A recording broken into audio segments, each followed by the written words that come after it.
streaming's on, guys. Streaming's on, so... No, it's on already. Thank you. Councillors, welcome to meeting number 834 of the Transport and Infrastructure Committee. We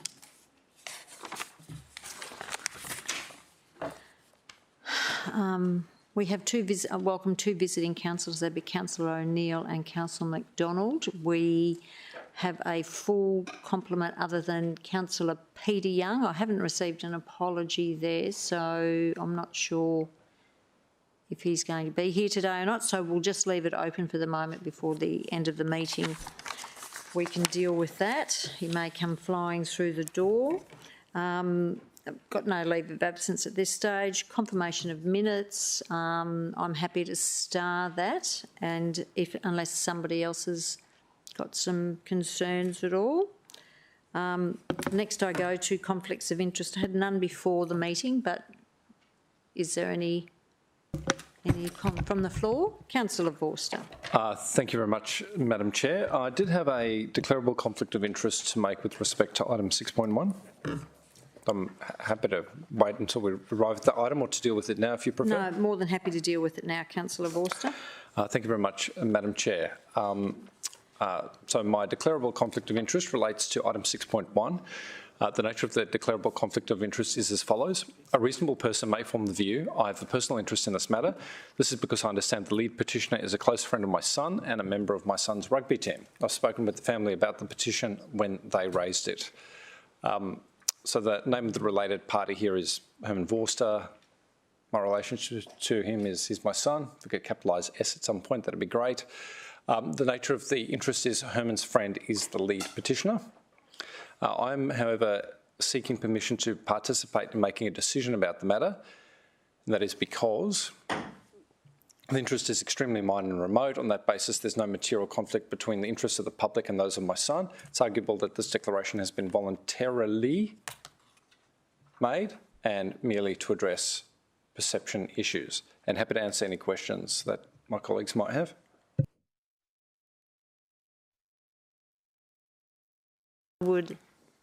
Yeah, you're fine. Welcome, Councillor Young.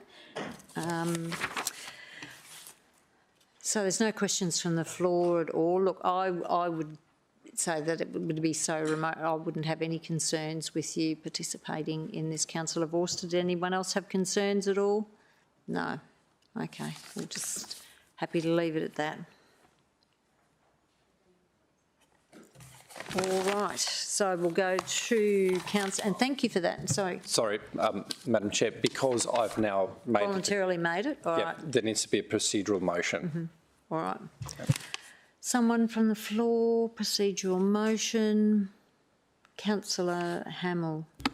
Madam Chair, I'm happy for Councillor Vorster to participate in the decision because the conflict of interest is remote and minor, and the public interest is best served by his participation in the item. Happy to second that. All those in favour? That's carried.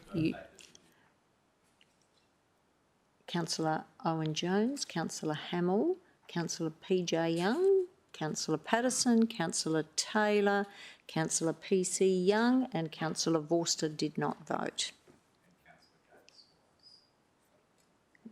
Councillor Gates was out of the room when that vote was taken. And she's not on the committee. She's not on the committee. She was here earlier. Is she? She's not acting at the moment? No. All right. Thank you for that. All right. Thank you for that, councillors. Moving right along, we've got no other conflict of interest from the floor. That's great. We've got 5.1, which is starred, which is our action list and forward planning. Plan to leave that starred. Unstarred is 6.1, 6.2, 7.1 and 7.2. Starred 6.3. Unstarred 6.3. So, councillors, the only starred items at the moment are confirmation of minutes and 5.1. Yes. Moved by Councillor Owen Jones, seconded by Councillor Taylor. All those in favour? That is carried. We move to 6.1, which is response to petition to make more paths and cycleways in Koala Park. Did you...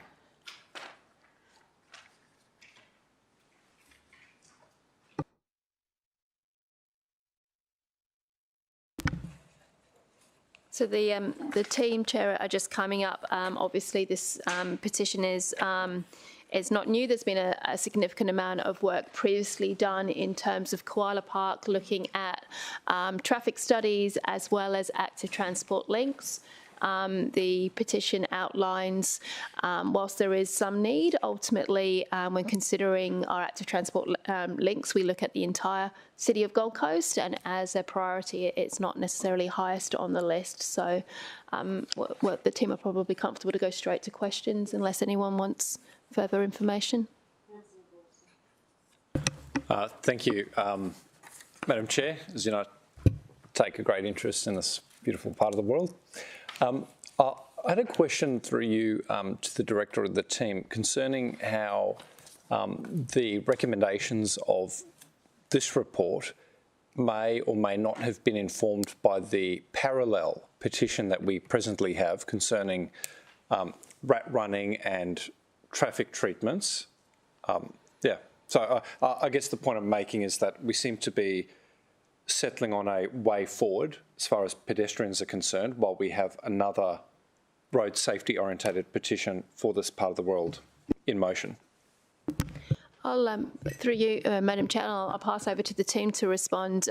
So certainly the petition that is still a report provided back relating to the rat running, as you call it, Councillor, as I understand, is one of multiple, and we will be responding to such in terms of the previous reviews that we have done in this area. So it's probably not what I'd say a new situation that has now just got to go through investigation. We have done multiple investigations in both traffic and pedestrian in this area previously, but the team can probably elaborate on that for you.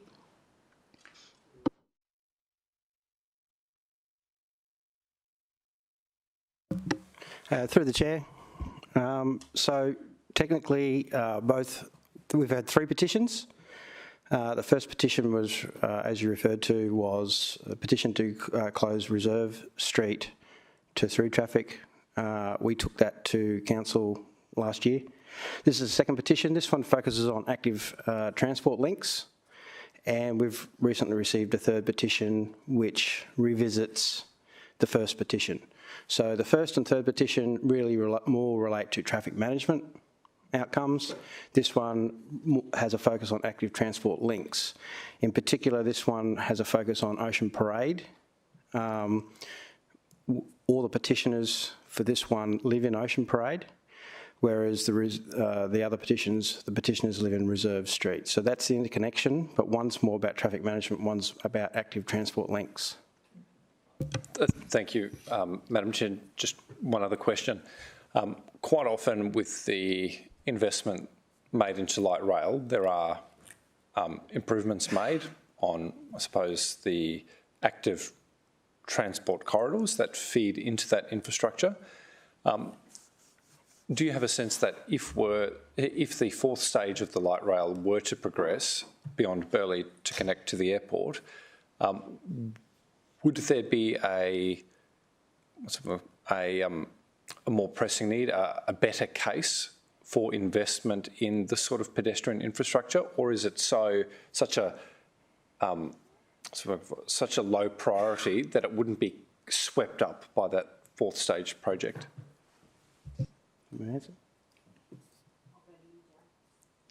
Yeah, so through you, Madam Chair, I think it is a low priority, that one through Koala Park. We've investigated a number of times over the last few years. The work that has been done has shown that it is quite a low priority. We have other active transport links that we are looking at as part of if light rail stage 4 does get up, but I doubt if it would really be impacted, this one, for the next, certainly for the next sort of 5 to 10 years. And Madam Chair, do you know if it's usual practice when we write to the lead petitioner, do we include a copy of the report, or do we merely send the letter?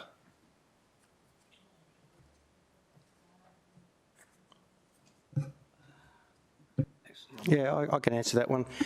So recent petitions, we've actually sent a letter back to the Chief Petitioner outlining the reasons which were detailed in the committee report, outlined in the letter. But not the report itself. So the general practice is that we do attach the council report or the resolution to the letter, and we also include some of that content in the letter itself. So, Madam Chair, I just think it's a pretty robust report, and I think that there would be a community interest in the exhaustive investigation that city officers conducted, and without providing a direction or presuming to amend the recommendation, I just think it would be useful if, along with the letter, a copy of this report, which is a public document, is included, perhaps also with a copy of our active travel plan or active transport plan. It's one of the subordinate pieces of work that we have in our transport strategy. Just to provide a little bit of context for those who have supported the petition around those projects that we do tend to prioritise on the basis that spending is fixed, so that they know that there are other footpaths that are being constructed. Thank you. Councillor Owen Jones first, and then I'll go to Councillor Peter Young, Councillor McDonald. So I think we all have areas in our various divisions where there are missing sections of footpaths. Some of the councillors are very active in plugging those missing gaps, but we can do that through our local area works as well. So there's nothing in this report that necessarily prevents the low-hanging fruit from being activated through our area works. So I looked at it in regards to Ocean Parade, which is 125 metres, which did clearly look to link to existing footpaths. That might be a logical place to start. So, and I got in front of Councillor McDonald, so I'm not too sure if she's already going down that path. Thanks, Councillor Owen Jones. Councillor Peter Young. Yeah, I can leave it. Chair, mine was more or less the same question and point, that there's nothing here that precludes the Divisional Councillor from progressing any of these projects, as I see it. The resolution is from a city perspective rather than a divisional. Thanks, Councillor Young. Councillor McDonald. Thanks, Madam Chair. To answer the first question, the petitioner has, I've sent through a copy of the agenda item. So they've got that information. What I understand, and anyone who knows Koala Park, it's very hilly. The roads are very narrow, and I understand that any pathways through here would be quite expensive to construct because of how it's situated up there. And I do understand too that any pathways in this particular location, it would be either pathway or parking. So there'd have to be much public consultation because parking's at a very limited around there. And I know that there's safety, but the officers did do research on the number of vehicles that use the area. However, you know, and this has been discussed. Thank you, Councillor Owen Jones. Thank you, Councillor McDonald. And as the previous representative of that area, we probably, I would say, every year of the 4 years that I looked after that area, we at some stage prosecuted what the lead petitioner has asked here, and information was provided back then, and to date nothing has actually changed in that area to make it a higher up the priority list with connections for active travel and active transport within the city. So it's not unfortunate, but it's when you measure it against the demands on the whole of the city, then the whole of the city is, there's a lot of other gaps there that we need to deliver. So I appreciate your time on that. Thanks, Councillor McDonald.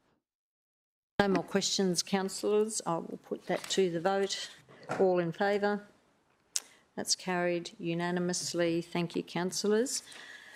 Move on to 6.2, traffic area and parking permit scheme, the TAPS stage 4.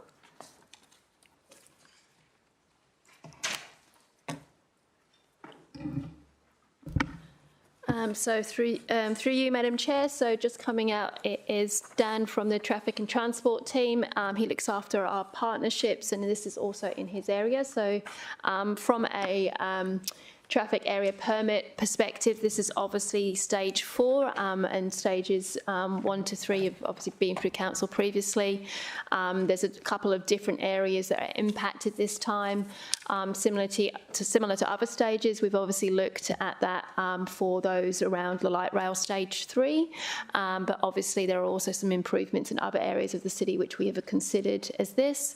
I will also note it will probably not be the last. I think obviously as the city evolves, we will continue to use this scheme successfully for the way that people park across it and use it.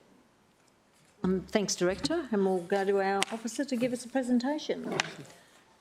Through the Chair, thank you councillors for the opportunity to be here today and present agenda item 6.2. As Kath mentioned, this item relates to the city's traffic area and parking permit scheme and council officers' most recent review of these schemes.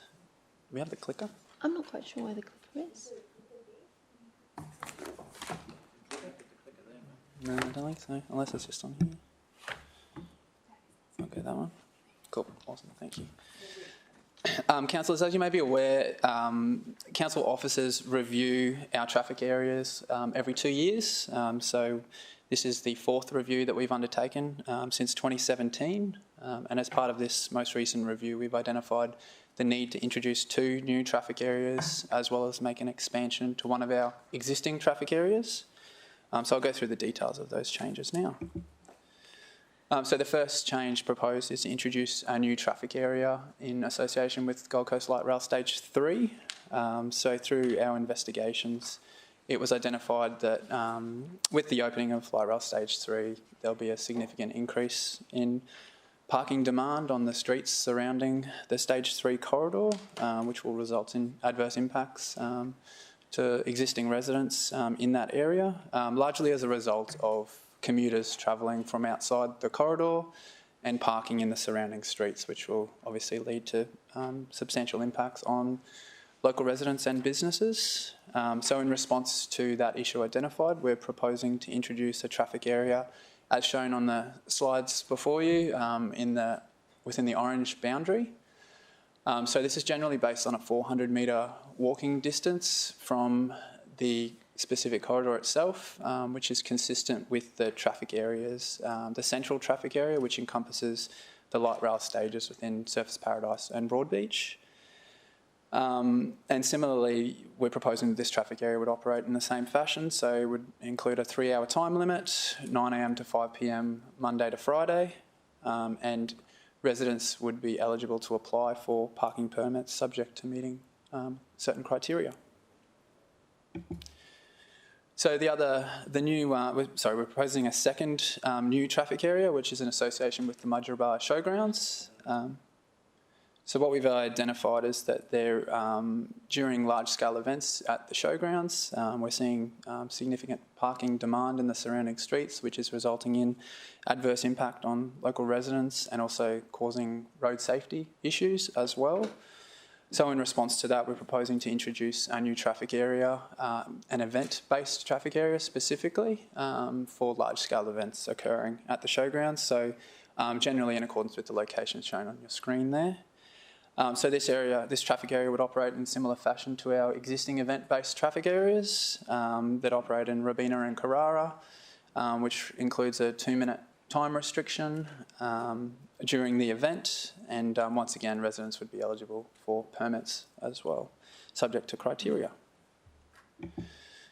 The third and final change relates to expanding the existing Bundall Chevron Island traffic area boundary. So on the screen before you, the yellow area is where we're proposing to expand to. So as part of our investigations, it was identified that there are staff that work in the surrounding area are parking long-term during the day in the area shown in yellow, which is resulting in amenity impacts on the local residents. So to improve that situation. We're proposing to include that area in the Bundall Chevron Island traffic boundary. So the existing limits that apply in the Bundall Chevron Island would extend to the new location, which is 3-hour parking, 9 a.m. to 5 p.m. Monday to Friday, and once again, residents would be eligible for permits subject to criteria. So in closing, council officers are proposing to introduce 2 new traffic areas, one for the Gold Coast Light Rail Stage 3 corridor, and then also for the Mudgeeraba Showgrounds for event-based purposes, as well as include a minor extension to the Bundall Chevron Island traffic area. If our recommendations are supported, the next steps from here would be to commence making amendments to Subordinate Local Law Number 2, regulated parking. That process includes a period of public consultation as well as a further report coming back to Council for endorsement of the local law amendments. Thank you for your time. Any questions? Councillor Peter Young, then I'll just go left to right, so Councillor. Thank you, Chair. My concern is about the Mudgeeraba Showground precinct. I accept that during show times it is pretty chaotic around there and there are cars parked everywhere and some of them unsafely, but I'm a bit concerned about the comparison of that area with existing areas that are serviced by lots of car parking in car parking facilities, expressly around Robina and Carrara Show. Stadium. Stadiums, yes, that's the word, sorry. So whereas in those areas we've got stadiums and car parking and a provision adequately to accommodate cars off the road safely, in Mudgeeraba there is no such provision, and I wonder about the economic impact that might arise. You know, if we can't allow people to park, then they can't go to the show because there's nowhere to park, and so there's another consideration here rather than just the parking and the traffic chaos. And I wonder if the So I'd spoken to Show Society itself has been engaged. Well, I spoke to the local area councillors, to Councillor Tozer, and he sent his support back through it. He said he'd actually spoken to his community about this report, and that it was just probably midday today that he sent back saying that he had no issues with it. So I made sure I spoke to him. Thank you for doing that. And it was just for events side of things. So, Councillor Patterson. Thank you, through you, Chair. Regarding the Bundall Chevron Island traffic area expansion, thank you for considering the consistent complaints that the residents provide us about parking in the area. I realise it is a frustration in that highlighted yellow area that parking happens from people who are working, so not in a residential space. My concern is that we bring in a new change which causes another lot of issues. We have had the temporary run in there of the parking arrangement with the parking permit, and it has caused issues. I don't see a way we can resolve this unless we review the rules around parking permits for residents at the same time as we do this. So all these areas, there's very different needs and reasons for these. So some of them, there's a lot of high rise. This particular area is low rise. A lot of large homes where there are generations living in there. So they've created a home so that there will be a large family, maybe grandmother or adult children living in the property, and they have arranged to have off-street parking. The issue with the current parking permits, though, is it isn't equal in that each house gets equal access to a parking permit. If you have made the effort to go and create off-street parking for yourself, then you may be doing yourself out of a parking permit. It is already causing frustration in that area. It's causing much stress, and I think if we add this without looking at that other element of the parking permit, we're going to add some more problems. So I know we've had this discussion, we've looked at it, and I'm just wondering about the ability to align the review of those two local laws at the same time.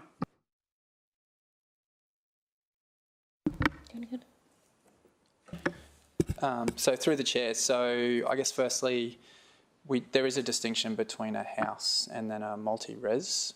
So we do have the ability to provide permits for those two different situations. That's a significant change to consider now. So I guess based on what you're suggesting, Councillor, I guess you're suggesting the way it works now is if you have a set number of off-street car parks, that then dictates how many permits you are eligible for. So that's based on the fact, say, if someone doesn't have any off-street car parking, we then are a bit more considerate and we allow those people to park on street, to take away those provisions altogether and allow everyone the ability to access a permit regardless of how many off-street car parks they have, would lead to issues around whether or not we actually have enough road space allocation to accommodate that. So through the chair, this is my issue with a kind of, and I appreciate we need like a whole of city law, but when we create one plan for everywhere, it doesn't fit. So if you drove down any one of those streets today, you would be lucky to spot a car in the areas that we've already arranged a parking permit. There is well and truly enough space once you've defined that it's for residents only, because there's absolutely no issue in that area if it's only residents parking there. If every resident parked 3 cars there on the street, it still wouldn't be an issue because they're large homes there. The problem is, though, we're saying parking permits, a lot of people not getting one parking permit whilst they've got completely empty streets, and they find that very confusing. I don't see any point in changing laws for an area where we're just going to create another problem. And unless we address that, I think we may be creating another problem here. Councillor Taylor. Thank you, and through the chair to Dan, thanks very much. Look, I find this works really well, but I'm taking what Councillor Patterson said on board, that we do need to be flexible in relation to how the permits work. I find in our division it works really well, but my concern is looking at a couple of the other areas, is one where you do have a higher residential tower block. Some of those residents will become affected now, and the other impact I've seen, which I think may affect other areas, is single business operators that are in a small little complex that basically now have to find a spot to park, and then they've got no way of actually getting out the shop to move the vehicle. So I think the larger areas works really well, but I think there's some areas where we just need to consider and work on that policy moving forward. The other bit I just want to take note is Cronin Island for myself, which is not part of the part of this study, but we are having high development in that particular area, and there's starting to be a bit of concerns about trades parking around through the streets there. So my question to you, Dan, is have we got other tools or levers to have timed parking in that area if we feel it's becoming a problem with trades in the area moving forward, considering this is a 2-year? Yeah.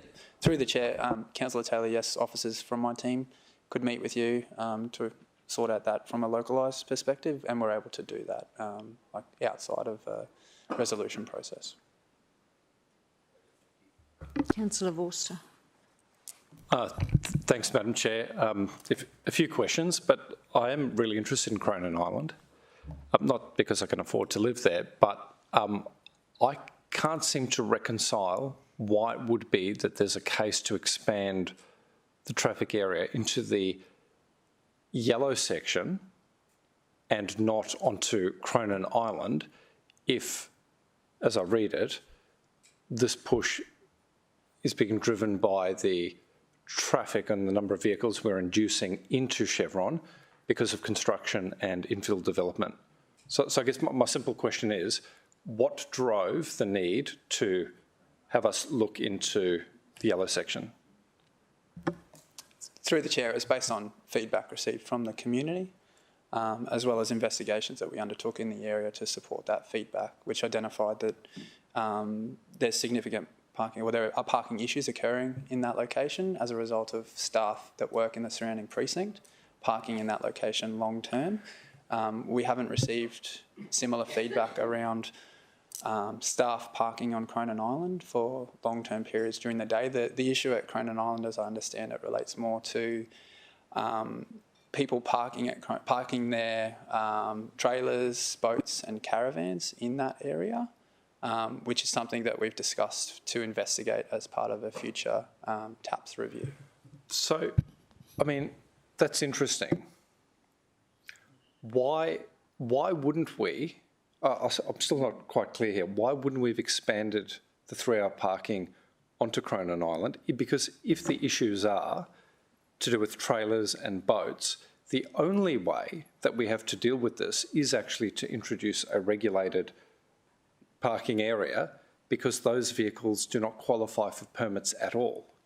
So wouldn't the most straightforward and only real option be to expand the footprint of the traffic area? I mean, I guess my question is, why delay the inevitable? Through the chair, the work that we've done on the TAPS 4 review that we're here for today has been undertaken over the last 12 months. We've had consultants on board. We've undertaken a lot of investigations over many months. This Cronin Island issue has come up quite recently after that work was completed and after the report was submitted through to Council today. So this is a recent emerging issue. So we have suggested it's something that we can investigate moving forward, but it has occurred outside of this process. All right, so let's say, for example, we will be moving to community consultation, right? So if city officers collectively have no appetite to support a change to the boundaries on the floor, which I wouldn't say is without precedent, because I think we did it with the Harbour Keys stuff years and years and years ago, but if through the formal community consultation there were a couple of people on Cronin Island who wanted a permanent solution to their problem, could they, in the consultation, flag their desire to see the traffic area expanded, or would that be dismissed by city officers because, in effect, the boundaries will be adopted as they're presented? We're not saying no to a traffic area on Cronin Island. What we're saying is it needs further investigation and something for us to consider as part of stage 5 TAPS. All right, so I suppose my implied question there, when we go to consultation, what feedback are we soliciting from the public which could change what is proposed? Is it merely on the operating dates and times and durations, or will there be a genuine opportunity to change boundaries? Through the chair, when we go out to the public, we're actually going out to the public about the local law, an amendment to the local law or subordinate local law. So it's not really targeted in that sense that you think. What we're saying is there's a due process we need to follow to amend a local law. That's when we do that public notification and get feedback. So, Madam Chair, and I don't mean to be, I'm not trying to be argumentative. There's a genuine reason why I'm asking this question, because it'll impact on some other concerns that I have. So, as I understand it then, when we go to community consultation, we will be soliciting community feedback about some changes to words that appear in our local law, but we will not be granting the community a direct opportunity to choose 2 hours over 3, 3 over 4, Monday through Wednesday over Monday through Sunday, for example, or to include or exclude little pockets on the street. That won't be captured in the consultation process. No, so the local law consultation process is a notification process where it's a due process we need to follow in accordance with the Local Government Act. Yes, it's a statutory process. Yeah. So, similar to city plan amendments. Yep. We are asking for community to give us feedback, but we're not going out with options.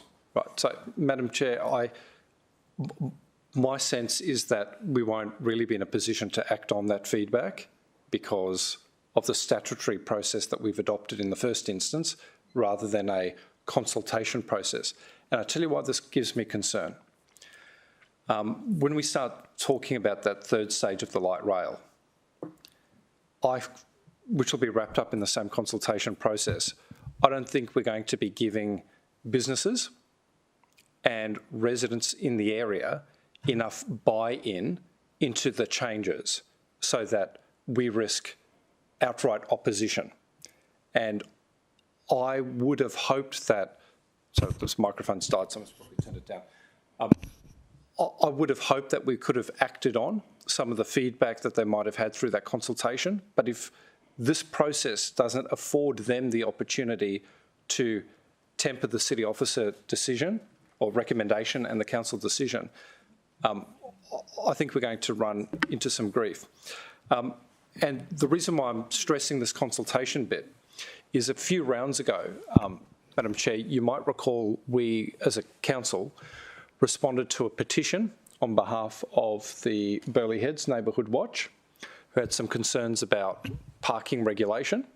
And one of the things that we resolved to do as a council unanimously, and it's in the recommendation, was to consult with that Neighbourhood Watch catchment, which probably represents 1/4 of that proposed expansion to that central area, with the parking changes that they would like to see on their streets. So I suppose having resolved as a council to consult with the community, I'm a bit concerned that we're now going to progress a change to local law which will not allow us to really act on consultation outcomes. And if I've got it wrong, I'd love to be assuaged or corrected. I'll take through you, Madam Chair. So, Councillor Vorster, I do think that obviously the TAPS consultation is more different to normal consultation that we would suggest about different things. But I think it's important to remember that the initiation of some of these areas, and this one is different to the light rail, is that a lot of this comes through originally from the community feedback. So we have a number of different ways when we start to look at every 2 years that we review this. We take into it any complaints that we receive from the community, and that, to Councillor Pattinson's points, also includes things such as permit times. We also look at the areas, we look at the safety, we look at volumes, and there's a significant piece of work that aligns to the best practice and the lessons we've learnt with previous ones, which is why we engage with an external party to come with these recommendations. So there certainly is an opportunity for the community to provide feedback throughout some of the other process, but ultimately what the team are presenting today had to have a finite line in the sand based on some of those decisions, and this is absolutely the recommendation of the experts in this field about how to best resolve those competing tensions that we know that we are going to have and that we have seen previously. Absolutely, we will have other opportunities for those in different areas. Cronin Island, if we continue to receive complaints, that's an emerging one that will come through in other ones.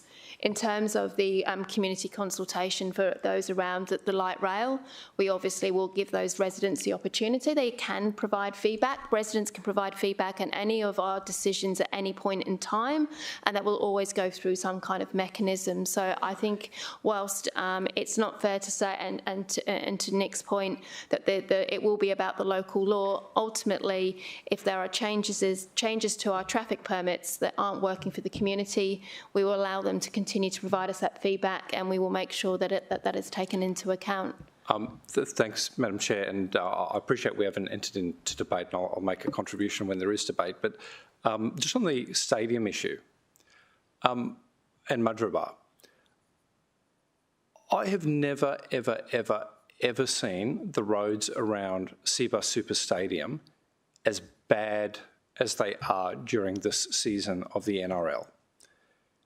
You know, we have huge signs. Well, the roads caused by the unlawful parking.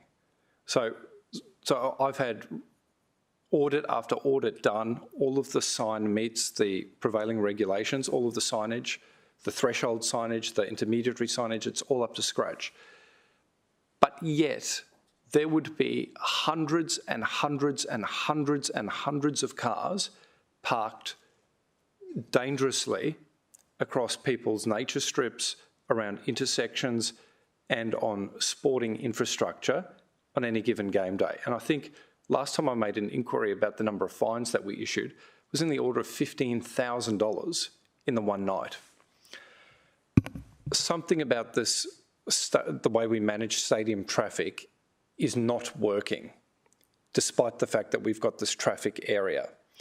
And I worry that we're going to end up recreating the issues around Robina Stadium, around Mudgeeraba, where people have no contemplation that this traffic area exists because maybe they're not a frequent visitor to the Mudgeeraba showgrounds, but they might go during the Mudgeeraba show, for example, or there may be some music concert or whatever.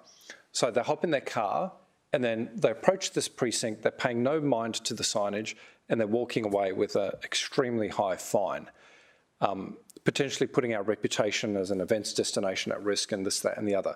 Now, to be clear, I'm very supportive of the regulations around our stadiums, but I'm seeing more and more and more infringements, and I'd be really interested from a city officer perspective, or perhaps you've got a perspective yourself, Madam Chair. How do we actually effectively communicate to people that there are restrictions in place and that they ought not to be driving?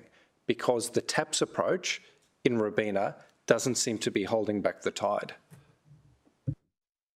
And I, just to weigh in on that, I think it all comes back to resident behaviour. You can make people aware of it. We have speeding signs, or not speeding signs, travel signs all over the city recommending the speed limit. We go at time and time again, people are taking the fines. I've had residents come out to me and say, happy to pay the fine, but this is where I'm parking. So other than taking on some sort of vigilante type approach to it, I think the city is confined under the Act as to what we can actually do when it comes into this space, and we can give them as much information as we can, as much education as we can.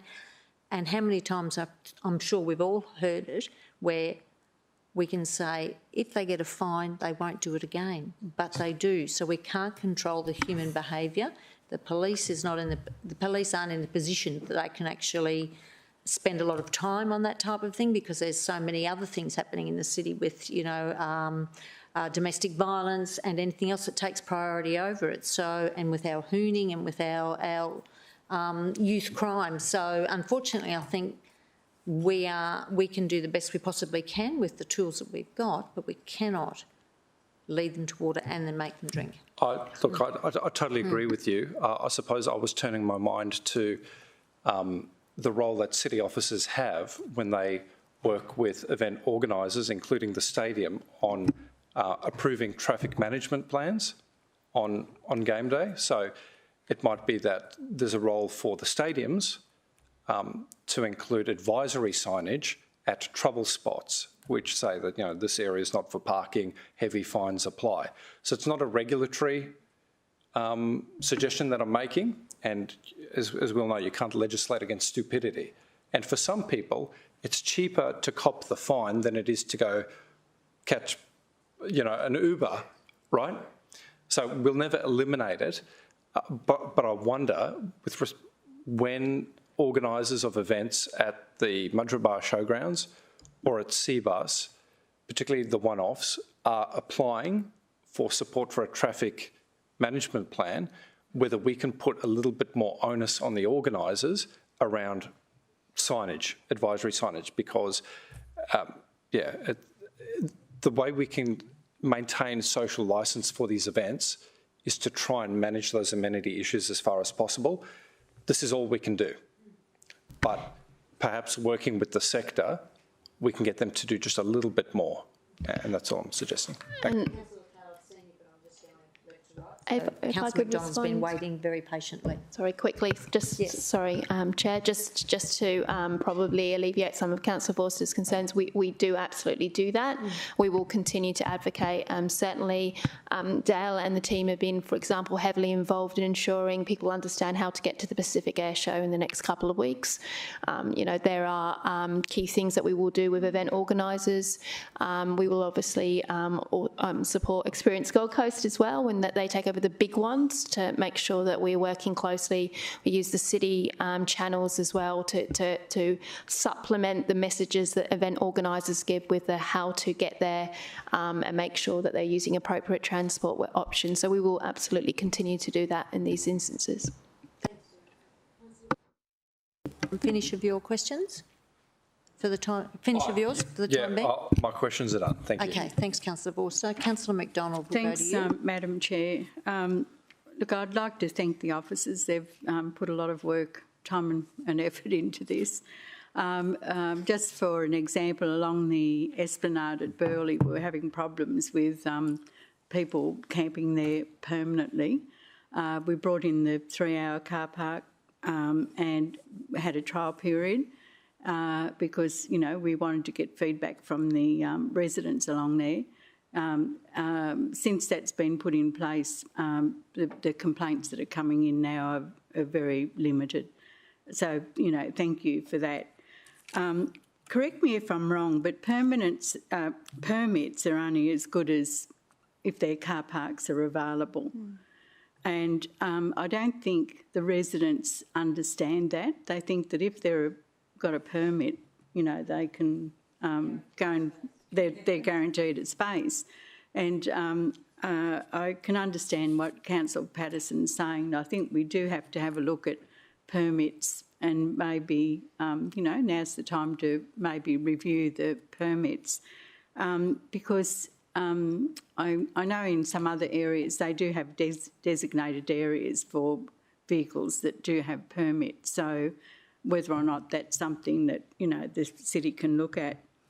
On page 27, it said that there is some loss of on-street car parking along the Gold Coast Highway. Do we have any figures on the actual loss of car parks along the Gold Coast Highway? Through you, Madam Chair.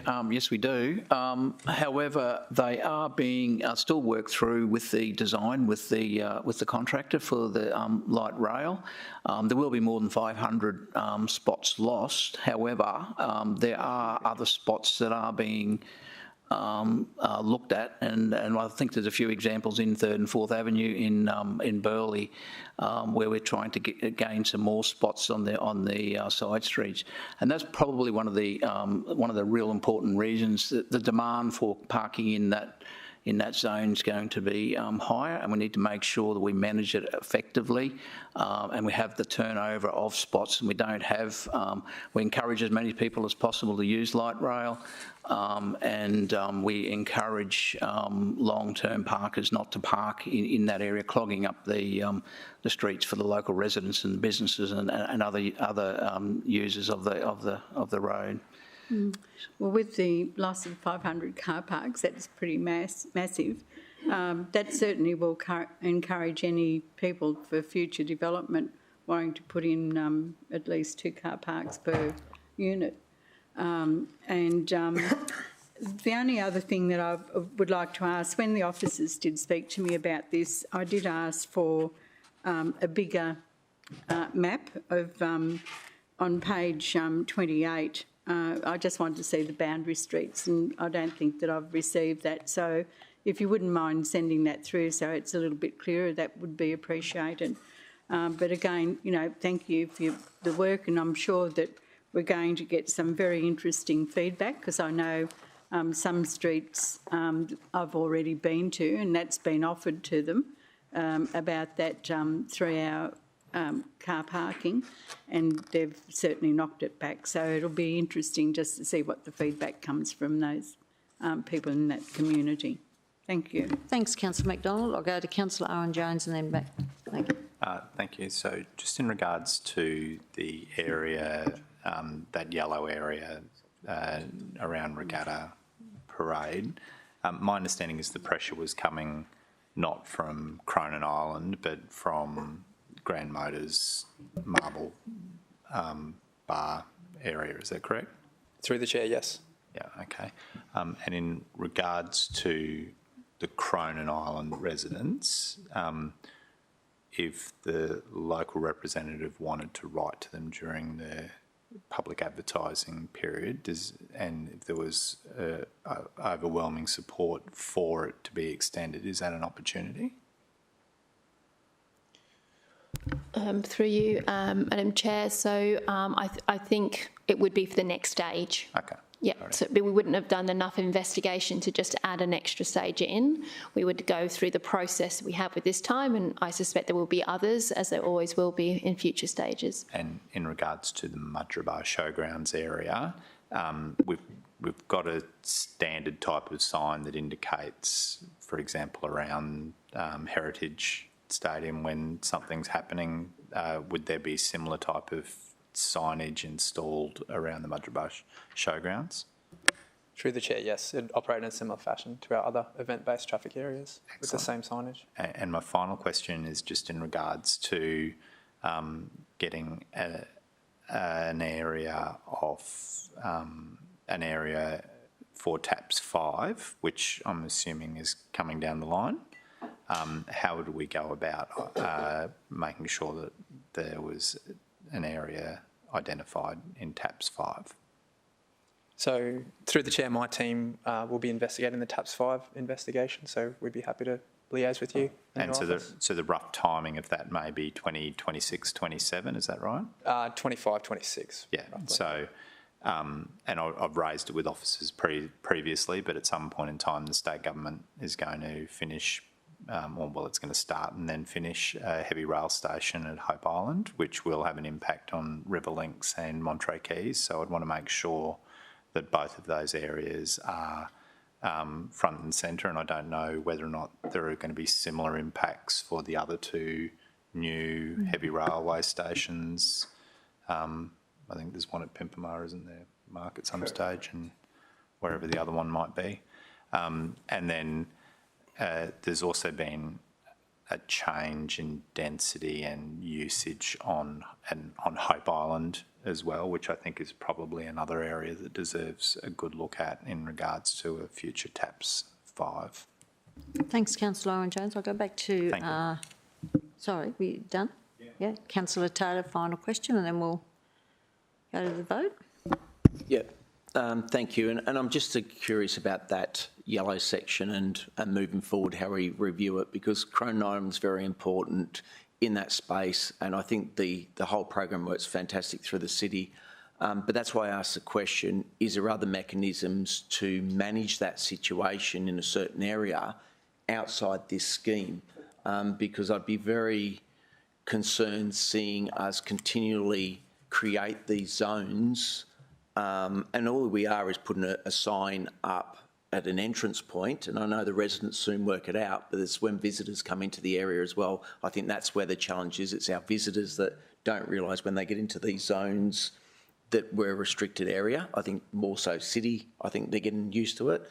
But I think we just got to be mindful that as we expand them, we're really conscious of the other residents, and have we got other tools that we can use to ensure we can manage a smaller area, not knowing the yellow bit, but for me, there could be an impact that we could use other tools instead of actually putting them into a complete area. So just your thoughts in that space. Yep, through you, Madam Chair, absolutely, that is correct, Councillor, and I think it's an important thing, similar to what Dan mentioned earlier. Sometimes there are local problems with different interventions that we can look at.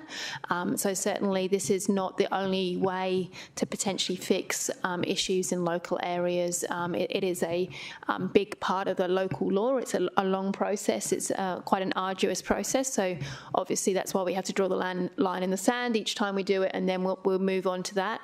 But certainly we will absolutely look at community issues regularly and look for ways that we may be able to resolve those in an interim process, potentially moving into a longer term one, or it might be an alternative. But certainly we're more than happy to take those on board, and Dan and the team will work through those individually. Okay, thanks, Darren. And just to Dan and your team, thank you very much for all your work on this. To reiterate what Councillor McDonald said, you've actually really looked at it. We know that mid-2025 we're going to have the light rail going all the way through to Burleigh, and to see that here we are mid-2023, that you're ensuring that this investigation, consultation and feedback is well ahead of the opening of the next stage of the light rail. So for this information to come back to us now and to be working towards that, and the data you provided today, it's been great. So I really appreciate that. So councillors, will take that to the vote now. Could I speak? All right, who am I going to first? I'm going to go to Councillor Forster. Short and sweet, please. Yep, thank you, Madam Chair. I have been a massive proponent of these areas, and they have cleaned up the streets, the very narrow residential streets of Varsity Lakes. So I do know that they absolutely work. That said, we had the benefit in Varsity Lakes of putting up signs first, which then informed the feedback and lived experience that residents then used when providing formal feedback through the statutory process. I'm a little bit concerned that we've gone straight to a statutory process to identify these boundaries. I acknowledge, though, that they're informed by the anecdotal feedback that city officers have received through councillor requests and direct from community. But I'm concerned with the third stage of the light rail, that with the removal of 500 parking spaces, 500 parking spaces down the Gold Coast Highway, that residents... Sorry, Mark? I was just hoping Councillor Jones might be able to answer the question for me. Okay. Well, if it adds... Councillor Vorster may be able to, Chair, but how many parking spaces total in that area? So I've heard the 500 being removed, but what is the total car parking availability in that area? Several thousands, tens of thousands, I'm guessing? No. Yeah, thank you. So down the Gold Coast Highway, tens of thousands down the Gold Coast Highway? I'm not sure. In that area? Well, to the point I was making, and you can certainly speak for it in a moment. But my fear is that the community aren't alert to the fact that there will be 500 fewer spaces in the area. And speaking with Councillor McDonald before, it's certainly a figure that is news to her. And I just worry that because the community don't know how much supply will ultimately be available, it's a little bit disingenuous for us to ask them to make somewhat binding decisions concerning the way parking is managed in this precinct. I much would have preferred a very general community consultation through GC Have Your Say to have surfaced some of these issues, and for that to have informed our proposed boundaries and regulatory approach. So perhaps we've nailed it. Perhaps my concerns won't be borne out in practice, but I think we would have ended up with a much more defensible outcome had we asked the question. And I thought when we endorsed the petition response to the Neighbourhood Watch concerns in this area that we had committed to engaging with those residents around the timing, around the days, around the boundaries. That process is afoot, but it's going to be overcome by today's decision. I'm just so uncomfortable with that. Councillor Patterson. Thank you, Chair. I won't be supporting this today. And the Director mentioned that the point of this was to fix issues. And I've come to the realisation that what we're doing in this area is we're fixing an issue, but it's not actually the issue that the residents want fixed. So yes, you've taken the consultation from residents. When residents say, there's too many people from businesses parking in front of my house, they're not, okay, they don't like it, but that's not the underlying concern. The underlying concern is, I can't park outside my house. Now, what you're presenting and what you're proposing just brings another reason why they can't park outside their house. It does. I'm afraid that we are addressing the wrong problem. We need to go back to the question. The question isn't how do we move business people out? The question is how does a resident park and have fair and equitable access to parking outside their house. And this does not answer it, and it does not fix that problem, which is the problem for that yellow highlighted area. And because of that, I cannot support it today. Thank you. Councillor Peter Young and then Councillor Thanks, Owen Chair. Jones. So through your question, so if an eligible resident can get a parking permit, what does it entitle them to in those areas? Through the chair, so if they're eligible, they're able to park on the street with their permit. So, for example, in this location here, if a person lives in a house and they have one space off street, they can potentially apply for 2 permits to park on street. If they have 3 or more spaces, then they are not eligible to apply for a permit.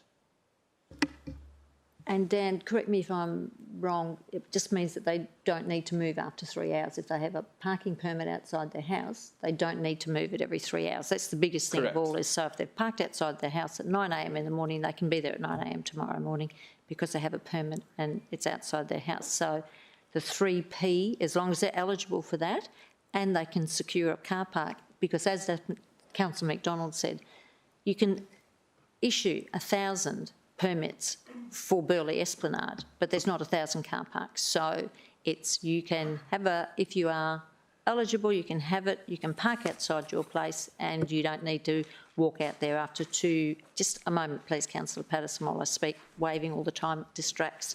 So they can actually leave their cars parked there. So that's basically the thing, is that they can stay for more than 3 hours if they're permitted. So I appreciate that. The issue with this, and I realise I don't know what the answer is because you've got one local law for the city, but the issue is for an area like this, there isn't that issue. If every single person there had access to a residential permit, there would not be a parking issue. The parking issue is because of people coming from outside. So it's a different issue to the other ones, and we're doing a one-stop fixes everything, and it doesn't. We are going to get exactly the same amount of complaints. Since we put those fixed areas in here, I'm getting just as many complaints about the fact they can't get a permit and they still have the same problem. They can't park outside their home. That's all. And the reason they can't park outside their home is that they actually don't own that part of the road. That's road reserve. But that's open to the public. Open to the public. No, yeah. That's fine, but these streets are all empty. If you drive there today, they are all empty. There is no one parking there because they don't have a right, they can't get a parking permit, and also the business people are not parking there. So they are empty. Long streets, Regatta Parade, you can walk, you can go, you know, what is it, 800 metres? One side of the street, you will not see a car there. It is right, I promise you. There's a lot of large homes there who have adult children and cannot get parking permits. They have invested into their property so that they have garages and the like. And if they use that for a different purpose, as so many people do in this city, they can't park on the streets that are vacant, currently vacant. So I appreciate the intention here, but you are just causing another world of problems. So I don't see the point of going from one set of problems to another set of problems. And correct me if I'm wrong, you're just saying if they've got garages there but they use those for other purposes, the reality of it is if their approval for their DA conditions them to have 3 off-street car parkings in their establishment and they're using that for other purposes, is that the city's problem? No, it's not. However, okay, thank you. However, there is Councillor free Owen Jones. streets outside. I was just going to help by seconding the motion if you'd moved it, Chair. Thank you. Thank you, Madam Chair. Just a question through you to Councillor Patterson. If the street is empty of cars being parked there, what is then prohibited car parking? So after consultation and complaints by residents about 3 years ago, we brought in a temporary measure of this, 3P parking permits. So this exists in many of those streets in that yellow highlighted area already. It's just not part of this local law. So, and what has happened is we've just had a transfer of complaints, a transfer from there's business people holding it up to now the streets are vacant, but I'm not allowed to park in it still. So that's the problem. So parking's prohibited? It's still got the 3P. So they can park for 3 hours? Yeah, they can park for 3 hours, yep. This thing that we're looking at bringing in, Monday to Friday, 3P, is currently in place in a lot of those streets.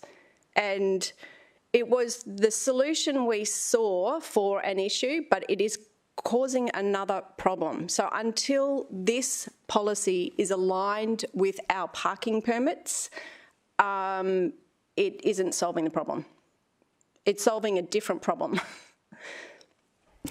Councillor Hamill, you had something to say? No, you're happy with that?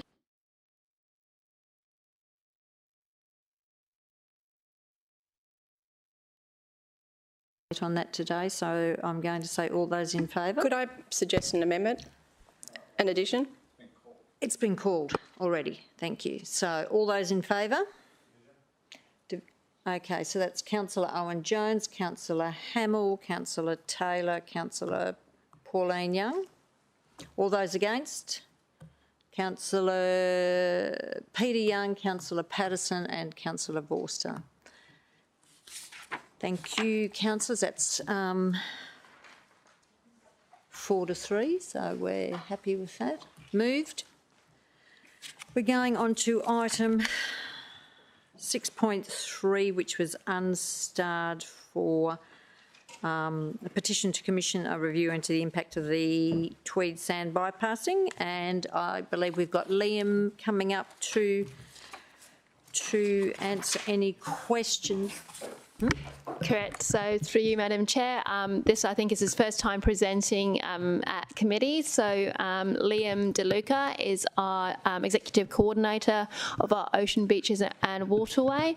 I won't call him the new Shannon because he's an amazing coastal engineer in his own right, and you will also be hearing from him at a couple of other committees given the Ocean Beaches work that's coming to the end of life from a strategy perspective. Over to you, Liam. Just here to take questions. Just to answer questions. Councillor O'Neill, go for it. And I'm here to ask them, Liam. And I'm very familiar with Liam. Yeah. Dealt with him on lots of issues already because I have lots of beaches in my area. Can I just say that the team's done a great job of the report, and I think you've covered off quite well and extensively all the questions that were put to you with this petition. But I just want to clarify a few items, and this is on behalf of the lead petitioner. And I think you're quite well aware that the lead petitioner had a lot of questions about whether Rainbow Bay in particular is still a safe swimming beach. He does not believe it is. He's a swimmer. He's not a I don't think he's a recreational swimmer. He does like to swim, and that means he has to go out where it's deeper to start his swimming. He's also heard on several occasions lifeguards' comments, surf club comments saying that the beach is not safe, and at several times, of course, flags have to come down, signs go up saying it's unsafe to swim. I just want to get a clarification on whether you believe that the Sand Bypass project in any way has contributed to Rainbow Bay, and if it is your opinion that it is safe or unsafe, has TREPS contributed to that at all? And I know you've done extensive consultation with the committee.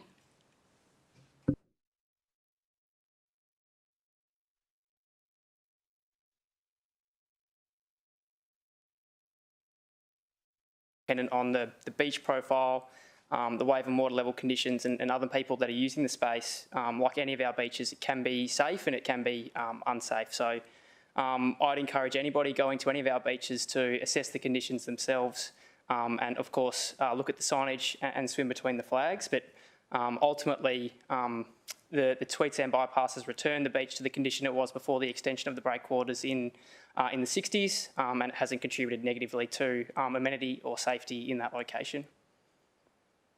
Just a couple more questions, if I can, Madam Chair. Do you think that the placement of sand in and around Rainbow Bay has the effect, it certainly has the effect that it widens the beach, but sometimes it doesn't actually end up on Rainbow Bay anyway, it does drift north anyway, and that's just Mother Nature taking its course. I mean, I sit on the advisory committee, so I'm well aware of where the placement of sand is, why it's placed in the boxes that it is placed. But in your opinion, is that placement of sand, could it be placed better? Could we look at something else to maybe not get so much sand at Rainbow Bay and maybe make it safer? Because when it is unsafe, when there's surf conditions that are unsafe, and there's a lot of board riders in that area too, and bodyboarders, they often close the beach, not just move the flags. So, through the chair, I suppose we're balancing a number of things in that location. If we were to not place sand in that location, we'd obviously increase the risk of erosion, and we'd also reduce the amount of space available for people to lie on, and we'd also potentially negatively impact surf amenity. So there's a number of factors that need to be balanced there, and we believe that the bypass has got the balance right at the moment in terms of supporting all of the uses in that location. Thank you. I guess the other thing I need to touch on, and this comes from the lead petitioner as well, our involvement with the project in relation to the state government. So the city is represented on the advisory committee and the working group. The state's got legislation in place to ensure that it supplies sand in line with the natural drift. So all of the city's coastal management of the city's beaches is a responsibility of the city. It's vested in the city, but at this specific location, it is unique in that the Tweed Sand bypass has specific legislated objectives around supply of sand and relating to maintaining amenity in this location. And as a council, we've signed off on that. Yeah, through the Thanks, chair. Liam. Correct. Yeah. Thanks, Councillor O'Neill. Is there any other questions from the floor at all? Liam, thanks for your response. We have a recommendation in front of us. All those in favour? Carried unanimously. Oh, sorry, mover. Mover, Councillor Hamill, seconded Councillor Taylor. All those in favour? Thank you. I appreciate the feedback. Thank you. Councillors, the next two items are in closed session, 7.1 and 7.2, and both of those, I believe, let's see our reasons. Negotiations relating to a commercial matter involving the local government. So if we could have someone move us into closed. Moved into... Madam Chair, I was wondering if you'd take a GB item. It's only just a question. Yeah, before we go into close. Before we go into close, go ahead, Councillor McDonald. Thank you, Madam Chair. I don't know about other councillors, but I'm getting quite a number of complaints about the Lime bikes, how they're being left around the city. And every day I would have complaints driving around. You see bunches of maybe a dozen. They're so heavy to move, people just leave them where they are. They're left on the roads, they're left on the footpath, they're left in parks. I've seen photos where they're up in trees, they're up on our toilet blocks, and I'm just wondering what we can do to solve the problem. I can answer that, Madam Chair. So we have absolutely seen more Lime bikes around recently. The team did provide a response, I think, through to the media team, but I don't think that's gone quite through yet. So we will be coming to committee to talk about Lime bikes. So there's a renewal coming up in terms of the contract. What I can tell you is that they have increased their fleet. That is why people are seeing more Lime bikes, is because there are more bikes around. around. And certainly there are contractual commitments that they are required to make in terms of the pickup, and particularly if they are left in places that are not appropriate. But absolutely there is a committee report forthcoming relating to the bikes and the ongoing contractual arrangements with those that we can discuss then. Yeah, thank you. Thanks, Madam Chair. Just through you to the Director. Will that report have some information on maybe some more docking stations further south? Because probably the furthest south I've seen one is at Palm Beach. And I think that may be part of the problem. That especially, I'm getting a lot of complaints too, and they're being left here, there and everywhere. But as far as I know, we've got no docking stations as such in my area. That is correct. Through you, Madam Chair, we will absolutely work on some of those components. There's obviously things that are within the current contract, and there's things that we would maybe like to discuss with Lime Bikes that we can enter into. So we will absolutely have that conversation as part of that report. Thank you. Councillor Taylor, I'm going to leave it there, okay? All right, so we're going to move into closed negotiations relating to a commercial matter involving the local government, for which a public discussion would likely prejudice the interests of the local government. So if I could have somebody move us into closed, which is Councillor Patterson, seconded Councillor Hamill. All those in favour? That's carried.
All right, and welcome back to all of those hundreds of viewers out there who are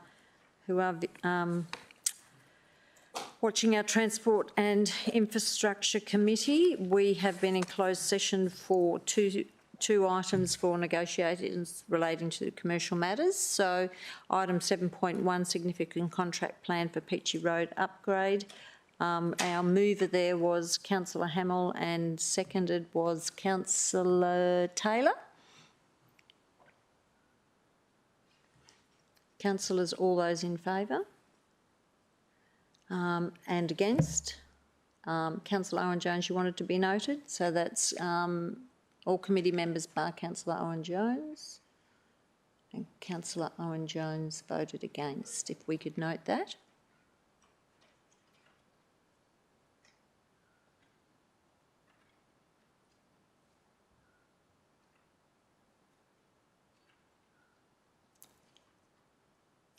Thank you. And we'll go to item 7.2, councillors. Construction of bridge at Yawalpa Road, Pimpama. Mover there was Councillor Councillor Hamill. Seconded was Councillor Taylor. All those in favour? That's carried unanimously. Thank you, councillors. Madam, Oh, before you close, could I just ask a question? yes, Councillor Owen-Jones. Which may migrate to a very late general business item. Okay, so, but we're finished with this matter? Yeah, that's carried, that one there. So, Councillor Owen-Jones. So a couple of weeks ago, I was lucky enough to receive a petition, which I don't want to put in because it's not, it doesn't meet our current guidelines, but it was actually just in regards to car parking infringement notices at the Damien Leading Memorial Park, and in particular where residents are choosing to park in trailer bays without trailers. And it's been raised a couple of times by our office, and Director, your offices were going to look at the potential for variable signage to allow for the use of those trailer bays during off-peak periods, and I think it might have just fallen through the cracks with the change in officers over time, and I was just interested in advancing it, but I don't want to do it by presenting the petition. So I can either give you the petition or I do a general business item seeking just for a simple report to provide us with a timetable forward. What would you like? Good. So could I just call for a report detailing the progress of potential variable signage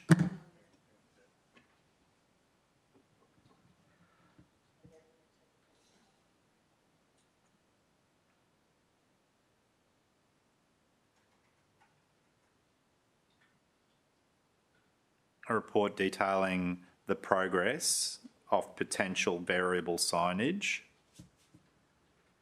for the alternate use of trailer parking areas at Damien Leading Memorial Park during off-peak times. Variable potential signage for the alternate use of trailer parking areas at Damien Leading Memorial Park, Damien with a A, not an E, and during off-peak times.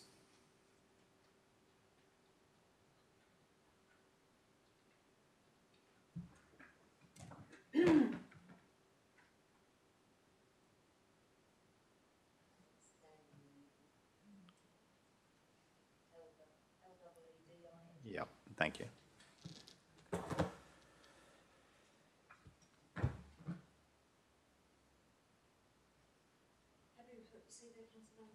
Thank you. And if the city would like to keep its roving car out of Damien Leading Memorial Park until the report's prepared, that'd be great. So, Noted. No, it wasn't a direction, it was just it was a question. What have you got, Naomi? So, and that one's moved by councillor Owen Jones, seconded by myself. Oh, on Thursday.